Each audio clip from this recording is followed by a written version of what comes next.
tinoitaura hondo kana kuitaura kuti hatinoita zvakati nekuti unenge usati wabverenyurwa. Ukabverenyurwa ndokuona kuti hondo yakaipa sei.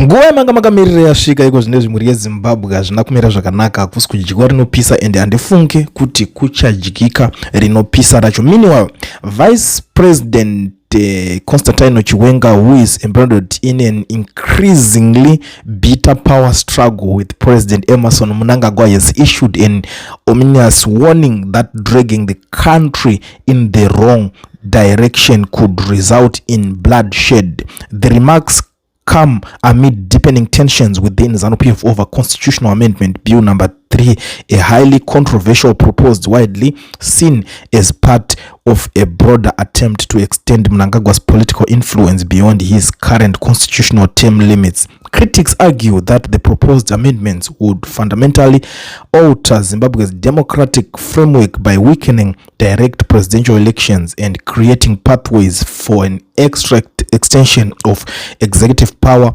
without a referendum. The growing fallout over Cape 3 has exposed sharp divisions within the ruling establishment, particularly between factions aligned to Mnangagwa and those believed to support Chiwenga, who is widely viewed as harboring presidential ambitions of his own. The struggle is no longer being seen merely as an internal ZANU-PF succession battle, but as a potentially establishing conflict with serious national complications for governance, constitutionalism, and political stability. Chiwenga's warning is likely to intensify concern that Zimbabwe's political tensions are entering a far more dangerous phase, especially in a country with a long history of violence linked to power transitions and contested authority. Constantino Chiwenga said, "People speak casually about war until they are confronted by its violence directly." He warned that once people are dealt with, they would then understand the true horror and consequences of war. Zvekuti titodawo kutopinda tekunongoitawo zvehondo anenge ari mawani zvinhu zvekuti hanzi unenge usati wasvikirwa nayo chaizvo ikakubverenyura. Like ndinoona vanhu vakawanda tinozvitori nane titoita hondo tingatofira nyaya iyoyi. It's not that easy kunzwa munhu aita kuti hey tozofira chakati, because hapana pauti unganzi wafira chichi unongoda kufira. Pane kumwe kuda kungotraya, kuda kutsvaga, kuda kungofira mahara kana kungotsvaga kungoti vamwe vanhu vane chimonya mubrain kana kuti vanhu vane ngori nengozodzi vangori nazo. Because tikada kutarisa nyaya dzacho izvezvi dziri kunetsa, ukanzwa chikwata chacho chiri kusimbisa chichisapota kuti isusu totozodai so nayo shuwa ukasvikirwa padeni. Nyaya idzodzi dzakamboitika. A good example, in 2017 kwangu nevakomana vainzi ana Kudzi Chipanga vane zvakatowanda zvaitoita kudi kwacho vakato saiza vakomana eva, but vakazongopfeka apology jezi vega nguva dzakapera vakakumbira tegerero isusu wose mayuthi vachiri kukura watu. So this is the same situation yandiri kuona iri kuitika pana vanhu vakawanda, kuti unoona kana nyaya idzodzi dziripo vakuru ava vachingoitirana zvinhu zvavo zvinonetsa kuti mhanye kunopindira, because hauzozive kuti alright uyu wacho uyu sharp anonyatsotemba nani, hauzvizive because zvinhu zvokuti haangazouya achikudza kuti ndakatsika pana nhingi ndo pandototemba ipapo, hazvitaurike ka1. vanogona kunyararirana vakapanana ziso vakaitana sei. But iwewe kana uri munhu anoonera, kana uri munhu ane dzinokakata mbijana, ndezvekunonzi hanzi zvimwe zvacho chingotarisa nemeso, because you never know kuti nyaya dzacho dzinozonoperera kupi. Ndo nyaya dziri panapa mburi yeZimbabwe dziri kuitika, but nhasi panapa pane vakuru vari muchiki vakatsamwa vandiri kuda kuti musangane navo muchinzwa, because takudodedzera kuti 8 days to go, it's countdown, it's about to go down. Handiti mukuzviona, saka ameno zvinobuda here. hazvibude here, kungori kungotaura here, hatinyatsoona kuti nyaya dzacho dziri kunoperera kupi. But regedzai ndibva ndakuzivisai kune vanhu vachapota vachiona flyer richange richibuda pascreen, ikambani inonzi Education Research inotungamirirwa nana mukoma Owen, avo vanorejista macompanies kune vanhu vese vari munyika yeSouth Africa ine kana uchida kurejestirwa company ovhurwa FNB business account usina work permit kana study permit, ndo vanhu vacho vanogona kuzviita ivava. Namba ndo dziri kubuda paflyer, garai mangovabata, vanokuitirai muri kwamuri vari kwavari ende vari affordable and reliable. Rega dzibva tongoteerera zviri kutaurwa nevakuru vari pano nhasa. Saka nyika toda kuibvisa mapambo epfumi ava vakapfeka madehwe matema, ivo vari varungu. Ipapo ndio patiri kukonana chete. Toda freedom, one man one vote, isina udzvanyiri smart. Tokuti ukaporisha bhusi yako unozwa bhusi yangu yapenya, ndo life yatoda iyoyo. Munizwisise, ndini komanda Dr. D, komanda wemweya webako.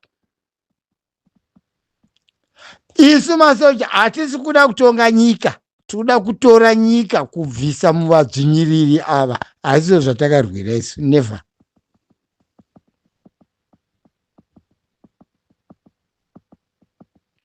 Munhu wese azovhota mutungamiriri wake waanoda, free and fair election. Kwezve muchina yana Chivayos, iye amene muti achamhanya akasvika kupiwe Chivayo namwari chako. Ndati musungwa wese akasungirwa zvinongova nezve matongerwo enyika yeZimbabwe ari kubuda. Ndakuti vari kupikira majere asina mhosva.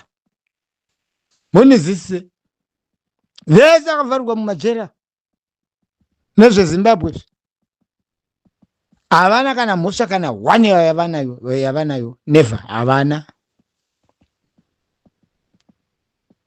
Chichaita some in some out, vachibuda vedu ivo vachipindawo futi. Ende handisi kuseka ka, nezvinhu zviviri, free and fair election, one man one vote, full stop. Munhu ngaavhote paanodira. Ndimi munoziva, muri kuzivana mese kwamuri mese muZimbabwe kuti uyu anokodzera, uyu akodzera, uyu anokodzera. Tichasvika mumafainali toda kutanga taitora first. Tiri kuitora manje so nemakanya manje. Hakusina zvokuomberana maoko zva, hakusina zvokuti saruti yekuita se saruta vana Satan. No more. Hakuchina. Ndini Dr. D, komanda wemweya. Toda kungotora nyika kubvisa muzvigananga izvi muvadzvinyiriri ava. Tokupai nyika. Moshara mutungamiriri wenyu wamunoda. Kana musati magadzirira tiudzei kuti asati tagadzirira. Kana mazogadzira moti haiko zvino tinenge tamuwana munhu wedu wamunoda imi. Zvapera. Zvatopera. Nemajombo tichatokumura tombokanda uko. Machunika tombokumura tokanda uko. Tenge ta free tose takazvarwa namai nababa. Hapana akabva kudenga. Namwe yatiri kuona ndeyedu tese, nemakembi mune wakomana wangu same. Ndo padisiri kuda ini komanda wemweya, komanda webako. Ndoda kuti tongobvisa zvikananga mujeri. Umwe nomwe achatongwa nemhosva dzake. Kunyanya dzavava veropa hameno zvavo. Kune kwane majaji. Hatiri pasi pano. Kudenga kwatienda kune majaji akatimirira. Zvino vakamirirwa nemajaji ari pasi pano. Munozwisise. Nyika iri tokupai povo.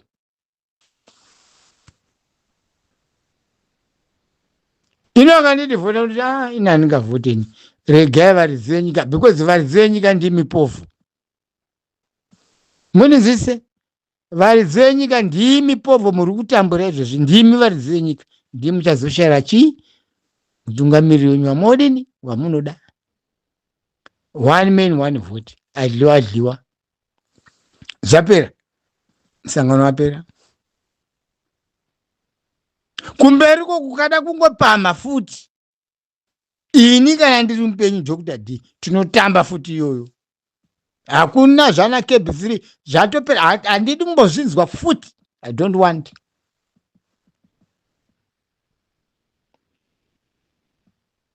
Handi vanhu vanoguta nokubira vanhu vamwe vachiva nenzara.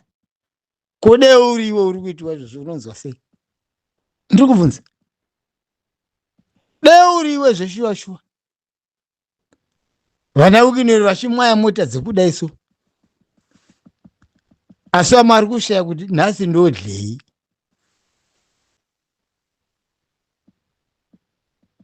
Utori ukamupa musuwa wesadza nenzungu unotetena akamwira mvura akaguta. Vamwe vari kutenga mandeke. Imi ngatifunge kaviri vatatu vazukuru ambuya neenda. Goridhe richibiwa. Zimbabwe igoridhe yese goridhe. Kama musingambozvizivi ndimbokuzai. Zimbabwe yese pasi peZimbabwe pese igoridhe. Ndito kutaurike. Igoridhe. Nemadiamonds.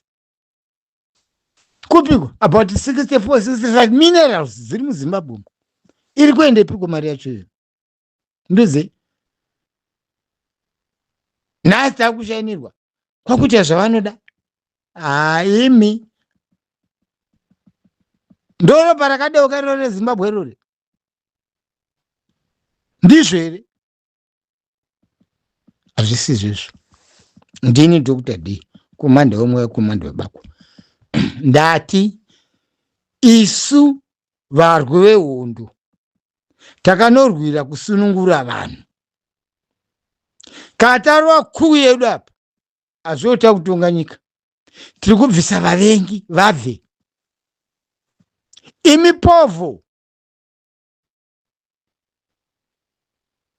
Hamwezi apovo. People of vulnerable organization ndio povo. Mochishara zvamunoda. Adliwa. Awina. Kumberi wakada kumamira futi. Ndikuda kuti zvipere zvese zvomupavha zvese. Tiite clear like Chrysler. Ive Zimbabwe yakasununguka. Inozikamwa ndo Zimbabwe. Maunga maZimbabwe ruinzi yaende kupenga. Hasi kupenga. Muna zvaka ndo muna svikiro yese momuya. Tutokuzai. Musambotya. Nyika tokupai povo. Deti munoshara mega hechichi muchazivana mega ikoko. Kuti maelection yedu toita musi wakati chichi chedu kungoziva kuti ndizvo zvamada. Nyika kuvanhu. One man one vote. Harisi bhasikop. Ndo zvakafira vamoko. Vamwe kupukunyuka hakusi kungwara. Ndimbuya nehanda aishara. Kuti ndodai. Naivo vari pasi pedu ivava vazimu vedu vaitungamirira. Tisachirasha chinyakare chedu ichi. Potai muchibika madoro enyuku. Asi handiri kuti regai kumwa mazambezi makasoro enyu imwai. Asi potai muchibika zvikokiyana zvakaibva. Kumamisha kweduko. Ko handi taiponera kumamusha. Kondo taiponera kumamisha isu. Kwete mutaundi. Tazopinda mutaundi isona Dr. D takuswera takutorwa mataiti mumahotera emamutare muima takarova taisi ungandizive kuti gandanga rabudire yambuka paboundary waMozambique. Ndakaisunga white shirt netie yeblack. Tichomwa zvedu tiri mumahotera. Atiziva kuti musango matavha makaipa. Ndutokuzai vafana. Imi wazukuru wambuya nenda. Kunyanya imi mechidiki imi. Tambirai mari dzenyu dzamapuwa naNatagurezi. nana Chivhayo, asi idlai zine gwara mberi, ziva dambudziko rako, usanakirwa nemari yanhasi.